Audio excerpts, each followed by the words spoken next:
ओम शांति। सहनशीलता, tolerance power. सहन करना एक कमजोरी नहीं है, एक शक्ति है, तभी उसे टॉलरेंस पावर, सहन शक्ति कहा है। आज के जमाने में अगर कोई सहन करता है तो सोचते हैं दब्बू है, ये सहन कर गया, और सोचते हैं ईंट का जवाब पत्थर से देना चाहिए, और उससे बातें इतनी बिगड़ती हैं, बिगड़ते बिगड़ते बहुत बड़े मामले बन जाते हैं, मर्डर तक हो जाते हैं। इसलिए सहन शक्ति, छोटी छोटी बातों में अगर हम टक्कर मारते ही रहेंगे तो क्या होगा, जीवन में आगे बढ़ना बड़ा मुश्किल होगा। हमें छोटी छोटी बातों को अपने विचारों से, श्रेष्ठ विचारों से टॉलरेट करके, सहन करके समाप्त कर देना चाहिए। तो सहनशीलता कैसे आए? आज मेजॉरिटी जितने भी हमारे रिलेशंस में डिस्टरबेंस है, संबंधों में बिगड़ाव है, केवल इस कारण कि हम एक दूसरे की बात को सहन नहीं कर पाते। थोड़ा सा हम सहनशीलता अपने जीवन में अपनाएं। वैसे तो सहनशीलता एक दिव्य गुण है, उसको थोड़ा सा क्या हमें पूर्णतया जीवन में लाना है। एक व्यक्ति, दो पार्टनर में से अगर एक व्यक्ति पूर्ण सहनशील हो जाए तो घर में पूर्णतया खुशनुमा माहौल रहेगा। तो मैं आज आपको एक बहुत सुंदर सा शेर सुनाने जा रहा हूं। जब भी आपकी सहन शक्ति कम हो, जब भी आपकी टॉलरेंस पावर कम होने लगे, आप उस शेर को याद कर लेंगे तो उस शेर याद करते ही आपकी टॉलरेंस पावर बढ़ जाएगी। क्या है वो?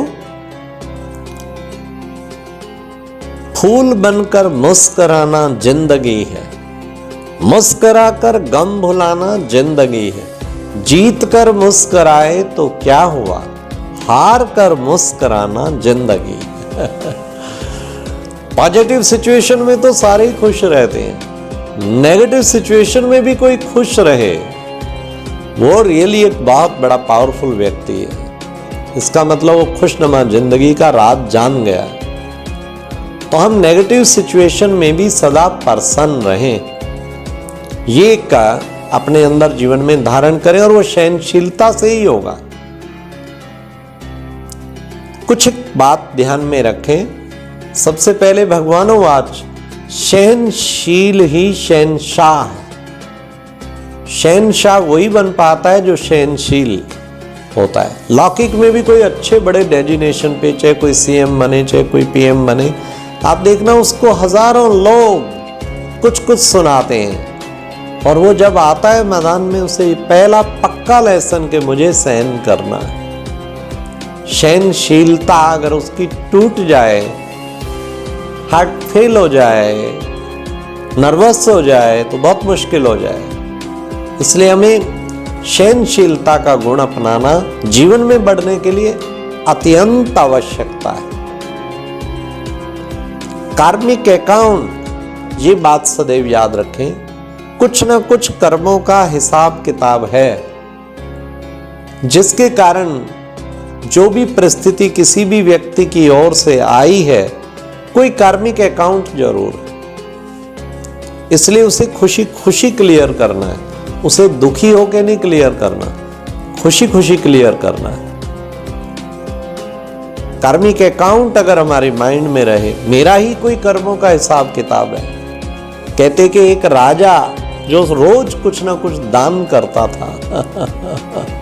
मैं आपको एक ऐसी कहानी बताने जा रहा हूं, कैसा भी कार्मिक अकाउंट होगा, तो अगर आप उसको याद कर लेंगे तो आपकी खुशी बरकरार रहेगी और आप सहनशील बन पाएंगे, बड़ी खुशी खुशी सहन करेंगे।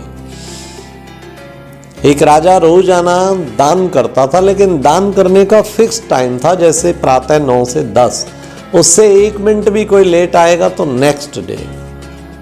ऐसा चलता रहा। एक कोई सिद्ध पुरुष अपनी कुटिया से आया, बहुत उसने महिमा सुनी थी राजा की, लेकिन थोड़ा लेट आया, 4, 5, 7, 10 मिनट। राजा तब तक समाप्त कर चुके थे। उसने दरबानों को कहा कि मुझे राजा से मिलाइए, मैं दान देने आया हूँ। कहते अब तो खत्म हो गया, अब कल होगा, नहीं मिलेंगे राजा। उसने कहा मैं बहुत दूर से आया हूँ, मेरा मैसेज तो भेजिए। लेकिन वो तैयार नहीं थे। उनका लो अच्छा लिख कर दिया, मैसेज दो। उसे मैसेज दिया तो राजा ने भी सेम रिस्पॉन्स दिया कि कल जो है संभव है, अब बिल्कुल कोई संभव नहीं। उसने फिर कहा कि नहीं, मुझे मिलना ही है, मिलने तो दिया जाए, कम से कम मिलाया तो जाए। और फिर उसको भेजा पुनः निवेदन, नम्र निवेदन। अब उससे राजा थोड़ा क्रोधित हो गया कि कमाल है, इतना कह रहे हैं दरबान भी और मैं भी। उसने कहा ठीक है, भेज दो उसे। और वो राजा अस्तबल में घोड़ों का जो स्थान होता है वहाँ उनका निरीक्षण कर रहा था, घोड़ों का। वहाँ पहुँच गया। वहाँ उसने कहा कि राजन, मैं दोबारा तो नहीं आ सकता, मैंने आपकी बड़ी गरिमा सुनी है, बहुत महिमा, मुझे अभी जो कुछ देना है दान दे दीजिएगा, मैं कल तक वेट नहीं कर सकता, दूर से आया हूँ और मुझे वापस जाना है। उन्होंने कहा भी मेरा नियम पक्का है, नेक्स्ट डे ही हो पाएगा। उसने नहीं महाराज, जो भी आपने करना है आज ही कर दें। जब उसने बहुत जिद की तो राजा ने वहाँ घोड़ों का निरीक्षण कर रहे थे तो उनकी लीद को थोड़ा उठा कर, अच्छा चलो झोली करो, उसकी झोली में लीद डाल दी। उसने कहा तथास्तु राजा, ले गए। तो उसको लेके चले गए।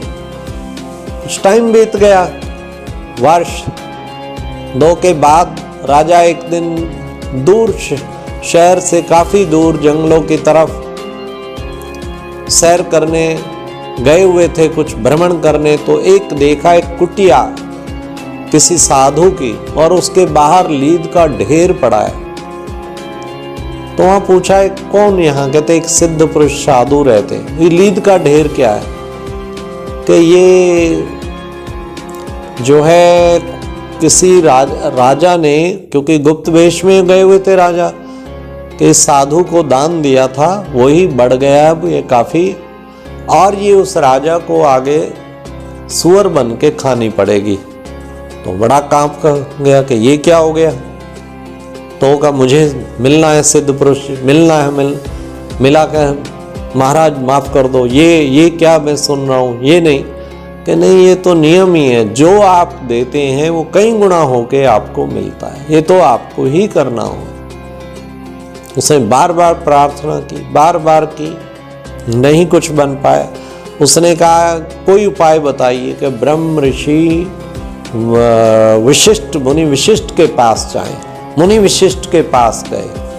मुनि विशिष्ट ने कहा एक ही उपाय है कि क्या, जितना तुम्हारा अपमान होगा, जितना तुम्हारी इंसल्ट होगी, ये लीद का ढेर जो है ना, ये घटता जाएगा। तो राजा आके, जो कि इतना प्रतिष्ठित था राजा, उसने एक शराब का बोतल ऐसे लिया, एक कोई ऐसे ही वेश्या को लिया, और शाम को भ्रमण पे राज्य के, और गली गली जाएं तो सारे कहें कि यार राजा पाखंडी, हमने तो सोचा था इतना दानी, इतना पाखंडी, सब उसको गाली, सब उसके लिए कुछ कुछ बोले, जगह जगह जाए। और वो पता कराता रहे, हर तीसरे दिन के लीद का ढेर घटता जा रहा है, घटता जा रहा है। इस तरीके पूरे शहर में भ्रमण करता रहा। 15 दिन तक लीद का ढेर कम होता गया। धीरे धीरे धीरे खूब लोगों ने उसका इतना बेइज्जती हुआ, इतना वो, धीरे धीरे धीरे फिर थोड़ा सा लीद बच गया। फिर और करता, फिर वो ना खत्म हो तो फिर पुणे पहुंचा मुनि मिश्र क्या, ये तो तेरा ओरिजिनल जो दिया था तूने, ये नहीं खत्म हो सकता, ये तो तुझे खाना ही पड़ेगा। हाँ, इसका एक तरीका है, तुम इसको अच्छी तरह सुखा के, बहुत अच्छी तरह वो करके, उसे पीस के, और उसमें कुछ मिश्री विश्री डाल के थोड़ा थोड़ा तुम रोज खा लो। फिर उसने ऐसा ही किया। कहने का भाव, जब कभी किसी के साथ कुछ ऐसा हिसाब किताब खड़ा हो जाए तो समझ लो वहाँ सहनशीलता के लिए बेस्ट तरीका है ये समझो, कोई आपकी इंसल्ट कर रहा हो, कोई कुछ कर रहा हो तो समझ लो, या आपके अपोजिट चल रहा हो, आपको क्रिटिसाइज कर रहा हो तो समझ लो मेरा लीद का ढेर जो है ना वो कम हो रहा है क्योंकि ये अपने ही कोई कर्मों का हिसाब किताब है जो मुझे चुकतू करना है, और खुशी खुशी चुकतू करेंगे तो वो क्लियर हो जाएगा। तो ये है, एक बात हमेशा समझे, अपॉर्चुनिटी, हर बात पे कुछ अपॉर्चुनिटी, भगवान ने एक अपॉर्चुनिटी ही भेजी है, एक अवसर दिया है जिससे मैं अपनी सहन शक्ति को बढ़ा सकता हूँ। जैसे जब कभी सहनशीलता का पेपर आए तो ये एक मेरी सहन शक्ति को बढ़ाने का अवसर दिया है। इस तरीके इन बातों को प्रयोग करेंगे तो हम सदैव सदैव सहनशील बनकर रहेंगे और सदा ये शेर पुनः पुनः गुनगुनाते रहें। नेगेटिव सिचुएशन में फूल बनकर मुस्कराना जिंदगी है, मुस्कराकर गम भुलाना जिंदगी है, जीत कर मुस्कराए तो क्या हुआ, हार कर मुस्कराना जिंदगी। ओम शांति।